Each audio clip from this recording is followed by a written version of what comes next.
পেশাগত দক্ষতা যদি আমি উন্নয়ন না করতে পারি, আমার তো সার্টিফিকেট নিয়ে কোনো লাভ হচ্ছে না। আমার দিন শেষে সেই সার্টিফিকেট নিয়ে ঝালমুড়ি খাওয়া ছাড়া কোনো উপায় নেই। নিশ্চিত করেছি আমরা কোনো সহিংস কর্মকাণ্ডে যাব না। আমরা স্বাভাবিকভাবে আপনাদের মিডিয়া কর্মীর সহযোগিতার মাধ্যমে এবং জনদুর্ভোগ সৃষ্টি না করে সরকারের সহযোগিতা কামনা করে আমরা সামনের দিকে এগিয়ে যাব ইনশাল্লাহ। এখন আমরা সকল প্রতিনিধি, আমাদের বিভাগীয়, কেন্দ্রীয় এবং জেলা পর্যায়ের প্রতিনিধিদের সম্মিলিত সিদ্ধান্তের মাধ্যমে আজকে আপনারা অবগত হয়েছেন, দেখেছেন, আমরা এই সিদ্ধান্তে উপনীত হয়েছি এবং আমাদের অভ্যন্তরীণ যে কর্মসূচিগুলো থাকবে সেগুলো আমরা পরামর্শক্রমে সিদ্ধান্ত সাপেক্ষে আমরা পরবর্তীতে জানাবো ইনশাল্লাহ।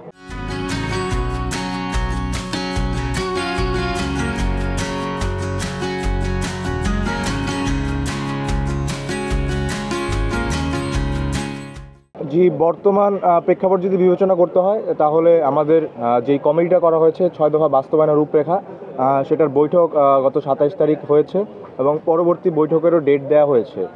এবং এখানে বিষয়টা আপনারা লক্ষ্য করলে দেখতে পারবেন যে আমাদের দফা হচ্ছে 6টা। যে 6টা দফা কিন্তু কারিগরি ও মাদ্রাসা শিক্ষা বিভাগের অন্তর্ভুক্ত না। এখানে কিছু কিছু দফা আছে সেটা সরাসরি প্রধান উপদেষ্টা বরাবর যাবে, কিছু দফা আছে যেগুলো সরাসরি শিক্ষা উপদেষ্টা বরাবর যাবে। তো সেই দফাগুলো নিয়ে কিন্তু আমাদের কাজ হচ্ছে না এবং কমিটি লাস্ট রূপরেখা যখন প্রণয়ন করবে 21 দিন আর 15 দিন আছে, তখন কিন্তু আমরা এই দফাগুলোর বাস্তবায়িত রূপ দেখতে পাবো না। তো আমাদের যে কয়দিন ক্যাম্পাস শাটডাউন থাকবে এই কয়দিনের মধ্যে আমাদের সরকার কর্তৃপক্ষের কাছে আন্তরিকভাবে অনুরোধ থাকবে, সেটা হচ্ছে কারিগরি সংস্কার কমিশন দ্রুত থেকে দ্রুত সময় বাস্তবায়ন করা হোক। তাহলে আমরা শিক্ষার্থীরা হয়তোবা কিছুটা হলেও আশ্বাসে আমাদের ক্লাসরুমে ফিরে আসতে পারবো। 3 সপ্তাহ সময়, আসলে আমরা বিগত 8 মাস সময় দিয়েছি, 3 সপ্তাহ সময় কেন দিতে পারবো না? তো কথা হচ্ছে যেই কমিটিটা করা হয়েছে, কমিটি করবে সুপারিশ, কিছু কিছু দাবি, যেমন 2 নম্বর দাবিটা সরাসরি বোর্ড থেকে বাস্তবায়ন হতে পারে এবং কারিকুলাম ডেভেলপমেন্টের যে বিষয়টা, মানসম্মত কারিকুলাম ডেভেলপমেন্টের বিষয়ে যদি কাজ করতে হয় তাহলে কিছু সময়ের প্রয়োজন আছে। তো সেই চিন্তা করে আমরা কারিকুলাম ডেভেলপমেন্ট এবং বোর্ডের যে দাবিগুলো সেটা সরাসরি এই কমিটি 1 দিন কি 2 দিনে বাস্তবায়ন করতে পারে, কিন্তু এমন কোনো ফলাফল আমরা দেখতে পাইনি। বিগত আমাদের প্রায় 2বার বৈঠক হয়েছে, 3বার লাস্ট যে মিটিং ছিল সাথে সেই মিটিং নিয়ে 3বার বৈঠক হয়েছে, কিন্তু আমরা এখনও কোনো বাস্তবায়িত ফলাফল দেখতে পাইনি 2 নম্বর দাবির সপক্ষে। আমরা সবাই মেনে নিচ্ছি অবশ্যই, কিন্তু সেই জন্য কিন্তু আমরা জনদুর্ভোগ ঘটছে এরকম ধরনের কোনো কর্মকাণ্ড বা রাজপথ কেন্দ্রিক কর্মকাণ্ডতে দিকে যাচ্ছি না, যেগুলো হলো জনদুর্ভোগ বা রাষ্ট্রের অবস্থা ক্ষতিকর তৈরি করবে। আমরা আমাদের কমিটিকে সময় দিয়েছি, পাশাপাশি আমরা আমাদের আন্দোলনটা চলমান রেখেছি, সেটা শাটডাউন কর্মসূচি হোক বা ক্যাম্পাস কেন্দ্রিক অন্যান্য কর্মকাণ্ডের মাধ্যমে, যেটা জনদুর্ভোগ তৈরি না করে।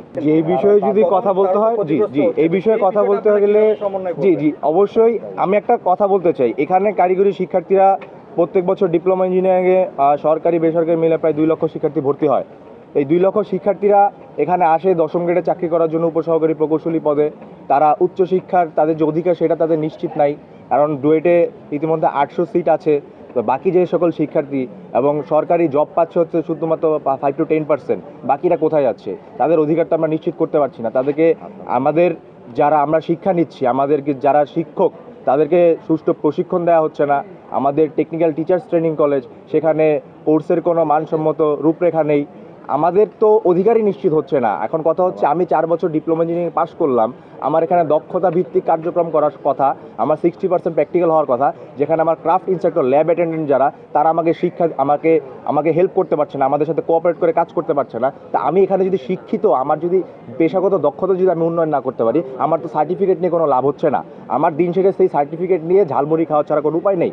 কারণ আমার একজন টেকনিক্যাল এডুকেশনাল স্টুডেন্ট যারা, সে 3 মাসও যদি দক্ষভাবে কাজ করে বা কাজ শিখে, তার সার্টিফিকেটের প্রয়োজন নেই, তার দক্ষতাই তার শক্তি প্রয়োজন। সেটা হলো আমাদের 1 নং দাবি, যেখানে জুনিয়র ইন্সট্রাক্টর পদে ক্রাফট ইন্সট্রাক্টরদের যে অবৈধ পদোন্নতি রায় আছে সেটা বাতিল করতে হবে। যারা এই মামলার সাথে জড়িত তাদের বিভাগীয় তদন্তের ব্যবস্থা করতে হবে। এছাড়াও ক্রাফট ইন্সট্রাক্টর যে পদবিটা আছে সেই পদবীর নাম পরিবর্তন করে অফিস সহকারী বা অন্য কোনো যৌক্তিক যে নাম দেওয়া যায় ল্যাব সহকারী, সেই নামটা প্রণয়ন করতে হবে। নিয়োগ বিধি যে আছে, আমাদের নিয়োগ বিধি সংশোধন করতে হবে। ক্রাফট ইন্সট্রাক্টরদেরকে অবশ্যই যারা এসএসসি ভোগ অথবা এইচএসসি ভোকেশনাল থেকে আসতেছে তাদেরকে এই পদগুলোতে পদায়ন করার ব্যবস্থা করতে হবে। আমরা ক্রাফট ইন্সট্রাক্টরদের পদোন্নতির বিরুদ্ধে না, কিন্তু তাদেরকে যাতে তাদের লাইনে বা তাদের সেক্টরে পদোন্নতি দেওয়া হয় 11 গ্রেড পর্যন্ত, সেই বিষয়টা নিশ্চিত করতে হবে নিয়োগ বিধিতে।